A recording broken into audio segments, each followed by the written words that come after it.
Well, good afternoon folks and welcome back. Hope you're all having a great weekend. Just to let you know, things ended up taking a bit longer than I expected yesterday. So I ended up working on this for quite a while, like most little DIY jobs take. So just to give you an update of where I'm up to at the moment. I've got the two end pieces with the second radius curves. And the whole idea of this layout, or test track I perhaps should say, was that it was just showing you how you could make something that's better than just having your track on the ground, which will keep the curves in place and you can run trains on, and how you could do that if you're short of supplies, you've not got the right wood, and you want to be able to do that while you're in this lockdown. So basically what I did was on a piece of card, I basically drew the radius, traced the radius of the track, and then I cut these card pieces out here, and that basically just kept the track bed in place. Once you've done it, just take that down afterwards. As I say, it's only a temporary thing, this, it's just to run some trains, it's by no means permanent. What I did find actually today, which has helped, in the toolbox, so here they are. I just found some of these little pins. If you've got any of those lying about, and I basically just use those just to hand push the track in place, which when you've done all of them, it seems to hold it quite well, and it's just a bit of a backup. Now I'm aware that it's just basically the pins going into cardboard, so they could work loose. What I may do if they do that is just get some pliers and just bend them in, and bend a couple of them from underneath where you can get there in the gap. So that's where I'm up to at the moment. I'm just going to push this one all in place, and then hopefully, as I think you can see from this one, you've got a track bed that sort of stays nicely in place. Okay. So yeah, I'll give you a shout back when I've got a bit more progress. Bye for now.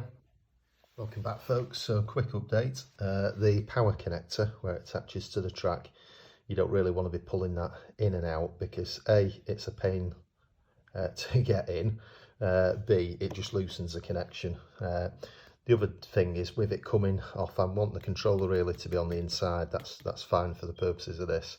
But there is a danger of obviously that wire snagging as you're moving it around and assembling it, storing it, etc. So all I've done, just use a screwdriver, make a hole in there, just run the wire through, and then just a bit of parcel tape over the top. Keeps it nice and simple. Okay, shout you back in a bit.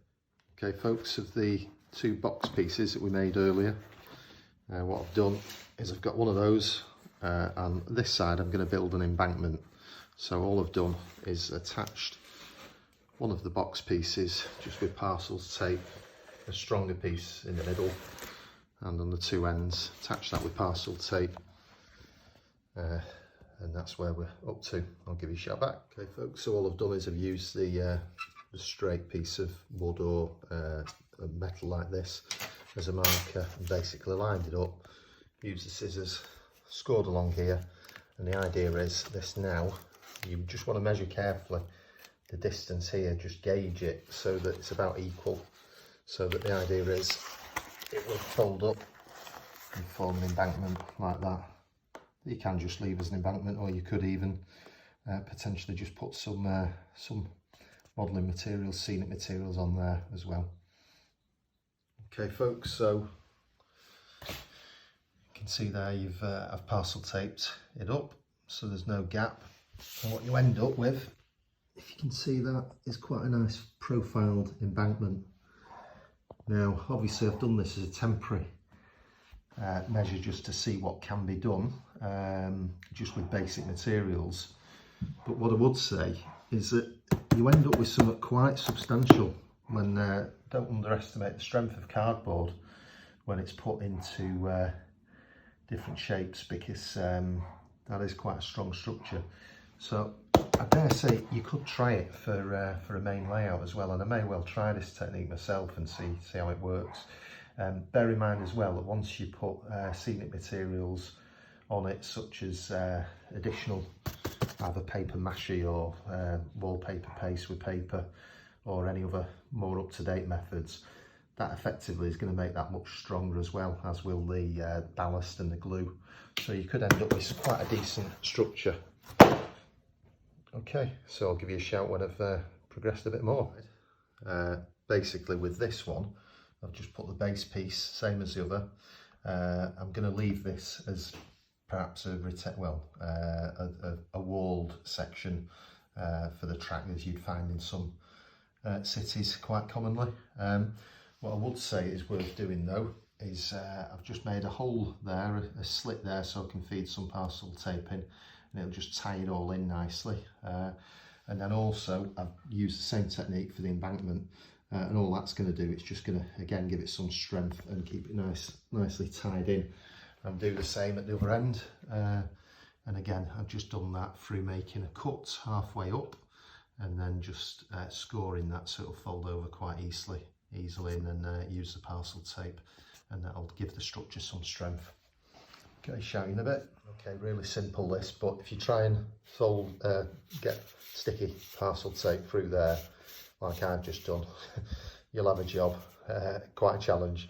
So nice and simple, just fold the parcel tape back on itself, and just allow it to feed through nice and easily.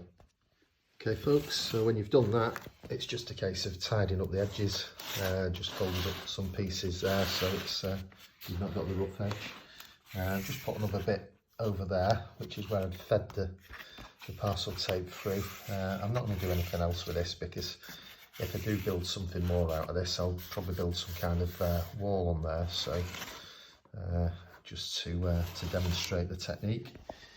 But yeah, and again you end up with something quite substantial. Okay guys, just a quick update. Basically I've just tidied up the edges there. Any additional packaging you can put on there was just going to make it stronger. Okay, and also what I've done as well is, because there's a discrepancy in the height of the side pieces, because we put the cardboard on the top and the bottom of the boxes, we need to do the same on this one. So all I've done is I've just used the track and cut an additional piece, which is just stuck on the top there, and also I've put an additional piece underneath, if you can just see the profile of it there.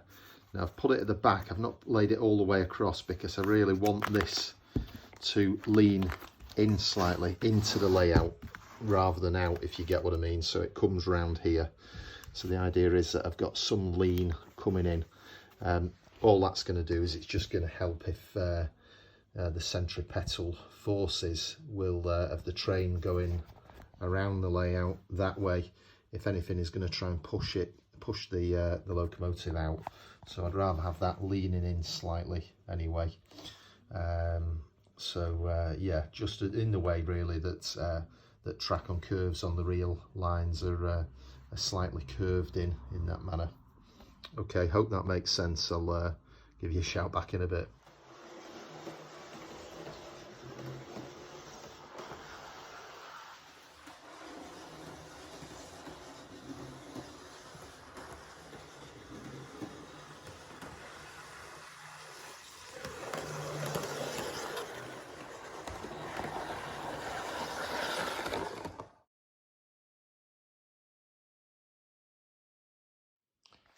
Okay guys, welcome back. Hope you've had a great weekend. Just to let you know, it's now Monday, and I'm just got the basic layout there. Okay, I'm calling this a layout, it's really a test track, or basically it will give us the option to just create a couple of small dioramas really, just for filming some of the trains or locomotives that I'm going to review. And it just really is to demonstrate how easy it is to build something like this for anyone who's new to the hobby, anyone who's got a train set they're looking at upgrading, and basically it's cost absolutely minimal cost. You've got the initial Bachmann's Midlander Express train set which I bought, and that's obviously your first expensive part. That was, I believe it was about £150, £160 all in from Rails of Sheffield. Now that one, as I've said before, is one that I'm going be able to use on the main layout when I build it. But in the meantime, this just gives us the option of putting together something where I can test some trains, just experience that sheer joy of just running a few locomotives. And also, as I say, you've got two features for a diorama here. So we've got on here, we've built the something we can use as an embankment. Okay, so just demonstrating the end of that, you can see the profile hopefully of that. And then likewise on this side, we've got something where we can just demonstrate possibly building some kind of retaining wall there to build up that platform, and we've just built the two side pieces here for some strength, and also we've just slotted the through there just to tie it all in, so you end up with quite a nice strong structure that's very lightweight. Bear in mind, all of this has just been built with household items, so I've got some cardboard boxes that I've been able to utilise, and also some old pins and bits of tape, so minimal cost really, and I'm very pleased with it. We could build the retaining wall around here if we wished.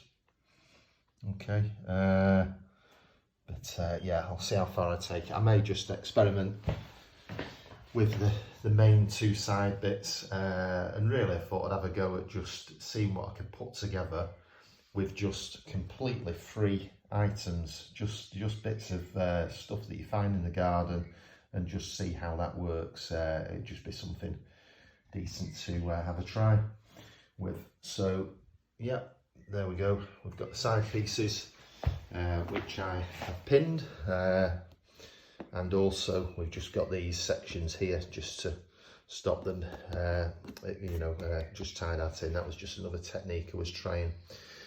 When you're putting it together, I've pinned the track now on the side pieces. What you want to do, just arranging it, is just make sure that you've got all of the everything lined up. So here I've just had to cut this slightly just to help it fit better, but get everything lined up before you pin any of the track. Obviously you've got the side pieces pinned, and then put the bits together. Check that everything's nice and neat before you pin it, and if there's any minor adjustments you need to make, this is the time when you can do it. So you can put additional cardboard underneath if you need to, and on the top, just so that you've got a very nice, smooth, kink-free join for running. Again, I think there was something I needed to do, a little bit of an adjustment here, because the ends, this just didn't quite work out when I was testing a locomotive on it, because the height was just a little bit too low. So all I've done is I've added another piece here, taped it on the front and pinned it through. There we go as well. If the pins do work low, the main thing is they're quite strong for any kind of outward lateral movement, so they're nicely pinned for that. There is a possibility that when locos are running they'll work loose, in which case all I'll do is I'll go underneath and then just pin that back. So yeah, very nice simple thing that's better, and it's quite easy to store as well. So anyway, that's enough of me jabbering on. I'll get a loco running, and one thing I would just urge caution as well, by the way, when you're actually going to test it. Obviously here, this is a room that we're in the process of doing up, so it's a very hard floor, but in any case, these modern locomotives are so delicate with all of the additional bits on, etc. I would advise you just to get something, as I did, cushions, just padding anything around the sides, and then obviously start it up very slowly. Just being mindful that some of the cambers will not be ideal until you've actually got everything nice and straight and level. So anyway, enough talking, and I'll get something running. Okay, shout you back in a bit. Okay folks, welcome back. Right, this is a more obviously fun bit.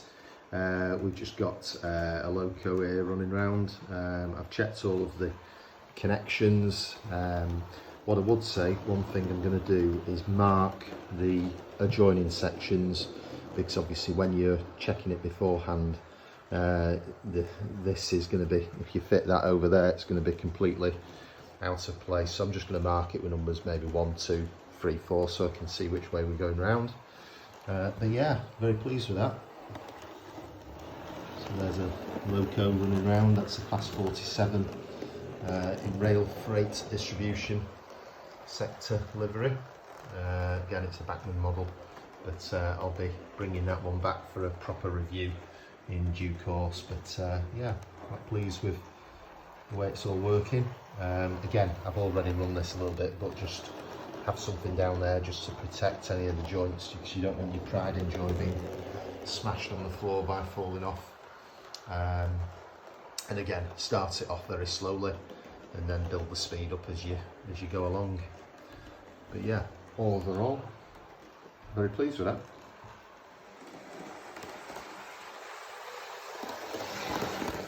Hello folks, welcome back. We've just gradually built the speed up a little bit now. Again, just checking gradually all the connections. A couple of things I've just done is just put a couple of cardboard spacers here just to keep the track bed nice and smooth, and another one over there. So we'll put some coaches on.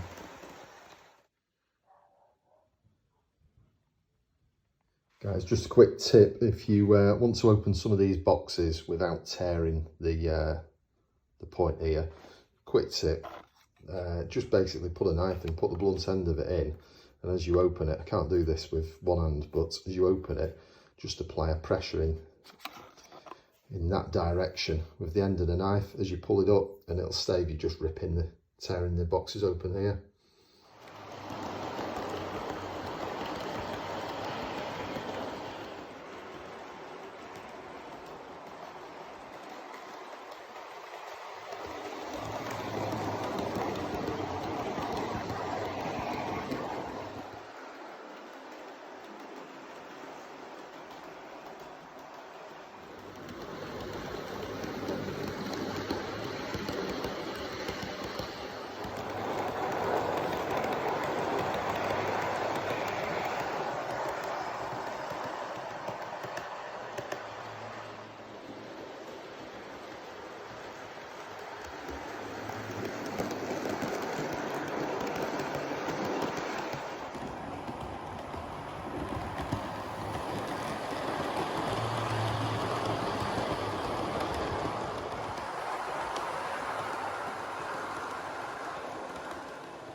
Okay folks, so I'll wrap it up there. Basically that concludes the first section of this lockdown layout build, just demonstrating how easy it is to build something just with scrap items that you've got lying around that will just certainly enhance any train set, and will give you the viewing dioramas for both the retaining wall feature on the other side and also the embankment on this side.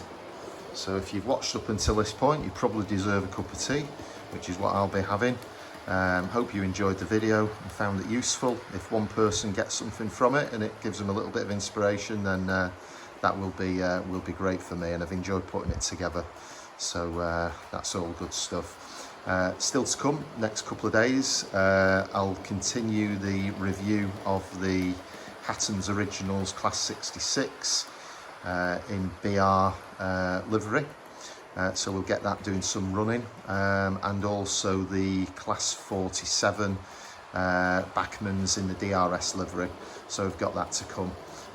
So in the meantime, I'll leave it there, and if you would like to be notified of those other videos, then if you wouldn't mind subscribing, that would really help, and if you press the notification bell, you'll get a notice each time I upload a video. So there we go. Bye for now, and thanks very much for watching.